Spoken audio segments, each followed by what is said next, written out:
მიმდინარე საკითხები განვიხილეთ, ჩვენ გვაქვს რამოდენიმე თემა დღევანდელი მდგომარეობით, რომელიც სამხრეთ საქართველოს ურთიერთობებში თავდაცვის სფეროში ითხოვს გადაწყვეტას და პრეზიდენტთან საუბრის დროს ძირითადად სწორედ ამ თემებზე გამახვილდა ყურადღება.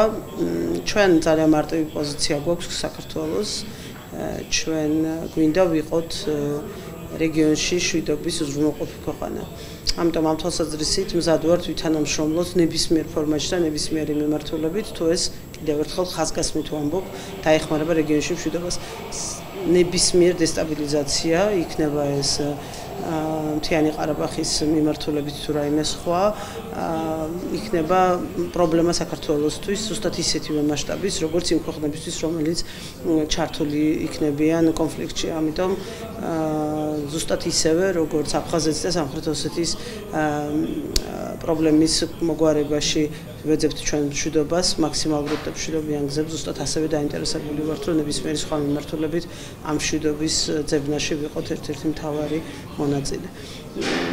და მე ვფიქრობ, რომ ამ თვალსაზრისით ჩვენი ორი ქვეყნის პოზიციები თანამხედროში ერთმანეთთან და სოფლის პრეზიდენტი ძალიან ღიად და კმაყოფილი შეხვდა ჩვენს ამ პოზიციის კიდევ ერთხელ დადასტურებას, რაც მას დარწმუნებული ვარ არაერთხელ მოусმენია ჩემი კოლეგებისგან სხვა შეხვედრებზე და სხვა ფორმატებში. ჩვენ შევთანხმდით, რომ ნებისმიერი თემა, ნებისმიერი საკითხი, რომელიც შეიძლება წარმოიშვას სხვა რებს შორის, ძალიან სწრაფად შეიძლება მოგვარდეს, თუ პირდაპირ კომუნიკაციის გზები გაჩნდება და სწორედ ეს იყო ამ ვიზიტის ერთ-ერთი მთავარი ამოცანაც, რომ ეს პირდაპირ კონტაქტები არსებობდეს და პირდაპირ კომუნიკაციის საშუალება.